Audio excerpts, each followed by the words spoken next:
सभी जब श्रीमद् भागवत कथा अभक्तां स्तांश्च विज्ञाय न ददौ सा कथामृतम्।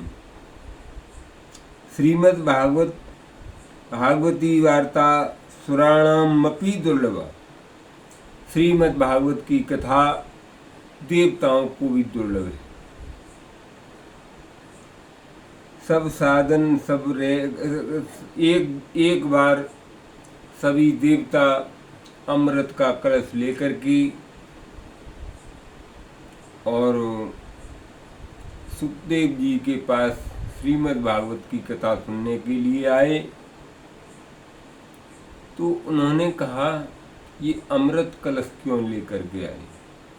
उनकी श्री अमृत कलश हम इसलिए लेकर के आए प्रसाद के रूप में, दक्षिणा के रूप में। तो उन्होंने कहा कि अगर इसका मूल अगर चाहते हो तो श्रीमद् भागवत के बराबर अमृत मूल नहीं। और सब साधन उन्होंने रखे, सभी वेद पुराण रखे गए, लेकिन श्रीमद् भागवत के बराबर कोई पुराण बराबर नहीं हुआ। सब साधन रह गए, हल्की पल्ला झुका कथा अमृत का। कथा अमृत का पल्ला नीचे झुक गया। क्योंकि मेरे वैष्णव, मैं आपसे एक बात और कहता हूँ, श्रोता बड़ा होता है या वक्ता बड़ा होता है। कथा कहने वाले को वक्ता कहते हैं और श्रोता कहते हैं सुनने वालों। वक्ता ऊपर बैठता है, श्रोता नीचे बैठता है। अब श्रोता बड़ा हुआ कि वक्ता बड़ा हुआ? श्रोता बड़ा होता है, क्योंकि वो पल्ला झुका हुआ है। जो झुका हुआ होता है वो भारी होता है और जो ऊपर होता है वो हल्का होता है। ये देखकर सब ऋषि मुनि महर्षि अत्यंत विस्मय में पड़ गए। उन्होंने विश्वास हो गया कि साक्षात भगवत रूपणी भागवत के श्रवण मात्र से वैकुंठ की प्राप्ति होती है। तथा सनकादिक ऋषियों ने जो सप्ताह कथा का सुनने की विधि नारद जी को बतलाई, इस प्रकार सुनने से सब प्रकार से मुक्ति हो जाती है। नारद जी का नाम सुनकर सोन जी ने कुछ विस्मय हुआ और ये कहने लगे, नारद जी तो लोगों के परस्पर झगड़ा कराने में लगे रहते, इनको कथा सुनने का महत्व मिला कैसे। एक समय निर्मल हृदय वाले 4 ऋषि सनकादिक सत्संग के उद्देश्य से बद्र का आश्रम आए। नारद जी को देखकर बोले, हे नारद, आप उदास क्यों हैं? कहाँ से आ रहे हैं? शीघ्रता पूर्वक कहाँ जा रहे हैं? तो उन्होंने कहा, मैं पुष्कर, काशी, प्रयाग, गोदावरी, कुरुक्षेत्र, रामेश्वरम सब तीर्थों में घूमा, परंतु सर्वत्र पृथ्वी पर कलयुग के द्वारा सबको पीड़ित पाया और सुख शांति का दर्शन नहीं हुए। सत्य, तप, सोच, दान, दया का नाम भी नहीं मिला। सभी लोग अपने पेट भरने में लगे हुए हैं। कोई झूठ से, कपट से, छल की बातें, असत्य भाषण, दुराचार, आलस्य, पाखंड का अस्तित्व है। जो ज्यादा झूठ बोलने वाला है, खाली कहानी राजा रानी की कहानी बक रहा है, उसके लिए विशेष अंधों में महत्व मिल रहा है। जो विद्वान हैं वो आराम से बैठे हुए हैं, उनके लिए कोई काम ही नहीं। संत और वैरागी मायाती वशीभूत मठाधीश बन बैठे हैं। स्त्रियों के संकेतों से नाचते हैं, धन के लोभ में कन्याओं का व्यापार करते हैं। परस्पर लड़ाई झगड़ा, आश्रम, तीर्थ, नदी, देवस्थान और दुष्टों के अधिकार बन में आ गए। इस प्रकार कलयुग के दोषों को देखता हुआ भगवान श्री कृष्ण की लीला में यमुना तट पर जा पहुंचा। तत्राश्चर्यं मया दृष्टं श्रूतां तन्मुनीसुरः। हे मुनीश्वरों, मुझे एक अत्यंत आदर्श दिखाई दिया, आश्चर्य दिखाई दिया कि एक तरुणी उन्हें सचेत करने का प्रयत्न करके हार गई और रोने लगी। सैकड़ों स्त्रियां हवा करती हुई समझा रही थीं। तो वहाँ क्या था? वो स्त्री कौन थी? वो थी भक्ति। और जो ज्ञान वैराग नाम के दो बेटे बैठे हुए थे, लेटे हुए थे, और वो तरुणी माँ बैठी हुई थी। उनके पुत्र दोनों वृद्धावस्था में थे और माँ यौवन अवस्था में थी और वो पलना पंखा जल रही थी। ये देखकर वहाँ मैं जा पहुँचा। उन्होंने मुझे देखा, अकुलाकर उठी, मुझसे बोली, हे साधु, क्षण भर के लिए यहाँ ठहर कर मेरी चिंता को दूर करो, क्योंकि दूसरे दुर्जनों से सब पाप दुख नष्ट हो जाते हैं। आप कर मैंने उनसे पूछा, तू कौन है? दोनों पुरुष कौन है? ये स्त्रियां कौन है? तेरे दुख का कारण क्या है? ये विस्तार को वर्णन कर इस प्रकार तरुणी ने कहा, अहम भक्ति रति ख्याता इमो मे तनियो बता तनियो मतो। मेरा नाम भक्ति है। ये दोनों ज्ञान और वैराग नाम के मेरे दो पुत्र हैं और काल के प्रभाव से इन्होंने बूढ़ा बना दिया है। स्त्रियों गंगा आदि नदियां हैं और सभी देवता मेरी सेवा करते हैं।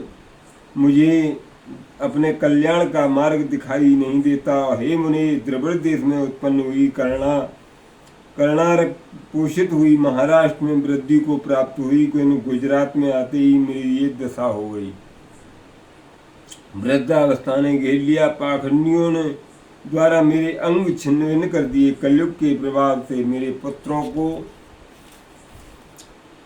सदुर्बल होती हुई इस दिशा को प्राप्त हुई। अंत में पृथ्वी का भ्रमण करते करते वृंदावन में आ गए तो यहाँ नवस्था तरणी बन गई। परंतु मेरे पुत्रों की ये दुर्दशा रही। ये अचेत पड़े हुए हैं, दुख भोग रहे हैं। मैं उनसे पूछना चाहती हूँ, साहम तू तरणी कर्मात् सुतो वृद्धा विमोकृता। हम तीनों साथ साथ रहते हुए विपरीत दशा को क्यों प्राप्त हुए? मैं माता तरणी हो गई और मेरे जे पुत्र हैं वे बूढ़े हो गए। योग निधि, मुझे इसका कारण बतलाइए। सूजी कहने लगे, ऋषियों, नारद जी क्षण भर मौन रहे। कोई निश्चय करके बोले, इस भयंकर कलकाल के कारण सदाचार, योग मार्ग, तप आदि का लोप हो गया है। इस युग में सज्जन दुखी रहते हैं और दुर्जन सुखी रहते हैं। इसमें धीरज रखने वाला बुद्धिमान माना जाता है। लोग रागों से अंधे हो रहे हैं। इसमें कोई मुझे या तेरे पुत्रों को नहीं देखता। तेरी क्षीण दशा का कारण यही है। इस वृंदावन में नवस्था होने के कारण यहाँ तेरे प्रेमी बहुत, वृंदावन में प्रेमी बहुत हैं। तेरा नाम ले करके नाम लेने में मस्त हैं और ज्ञान वैराग्य कोई नहीं चाहता। इसलिए तेरे ये पुत्र वृद्धावस्था से मुक्त नहीं हो सके। फिर भी उन्हें आकर कुछ तो शांति मिली है, जिससे वे नेत्र बंद किए हुए सो रहे हैं।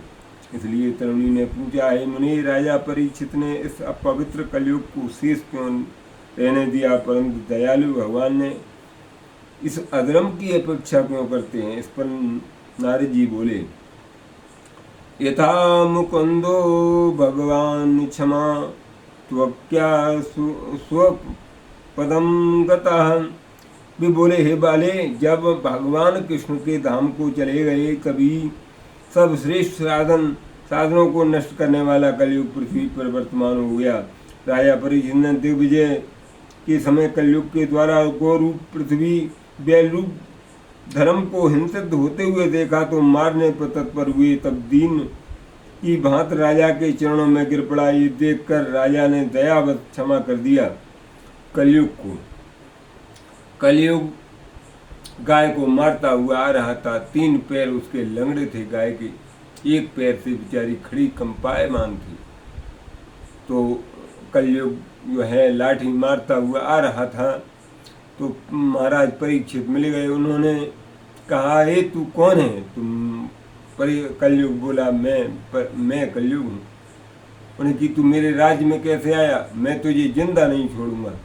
उन्हें कि महाराज, मैं द्वापर की आयु पूर्ण हो चुकी है, मेरा अभी ये राज्य आ रहा है, और मेरे अंदर मेरे अवगुण नहीं, मेरे अंदर गुण भी है, क्योंकि मैं अच्छे कर्म का फल भी तत्काल प्रदान करता हूँ, बुरे कर्म का फल भी मैं तत्काल प्रदान करता हूँ।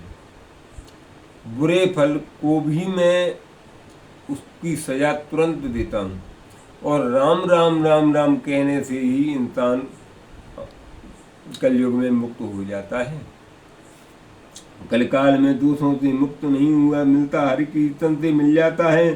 इसी प्रकार ये देखकर कलयुगी प्राणियों को कल्याण राजा परीक्षित ने शेष रहने दिया।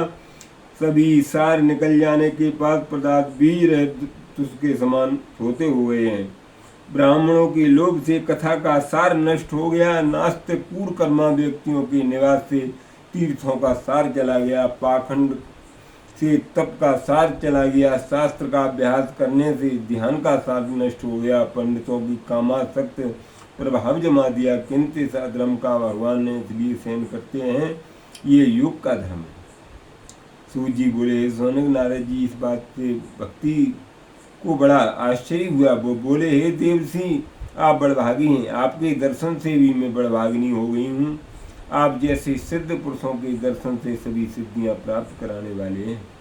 जैत जैत जय माया यस्ते काधा ध्वस्ते वचन मेकम केवलम चाकलय ध्रुव पद्मपे यातो यत्कृपातो ध्रुवोऽयं सकलम कुशल पात्रम ब्रह्म पुत्रम न तो अस्म। हे नारद जी, इस प्रकार आपकी जय हो, जिसके दर्शन से उपदेश से भक्त प्रहलाद ने माया को जीत लिया, भक्त द्रौपद को प्राप्त हुए, सब कल्याणों को करने वाले ब्रह्मपुत्र में आपको प्रणाम करती हूँ।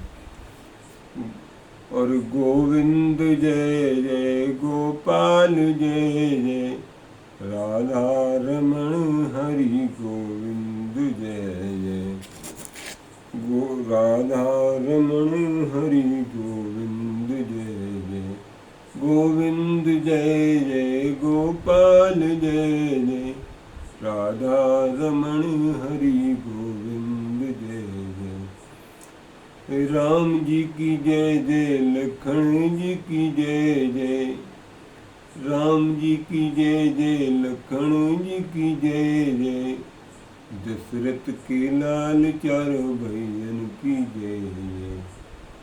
गोविंद जय जय गोपाल जय जय राधा रमण हरि गोविंद जय जय। लो परीक्षित महाराज की जय, सुखदेव जी महाराज की जय, सभी संतन की जय, सभी भक्तन की जय, आज के आनंद की जय। आज से श्रीमद् भागवत कथा आपको सुनने को मिलेगी। नई रोचक कथाएं आपको मिलती रहेंगी। मेरे भाइयों, फॉलो करते रहें, शेयर करते रहें। मैं आप प्रसन्न रहें। दीपावली आपको मंगलमय हो, कल्याणमय हो। ओम नमः।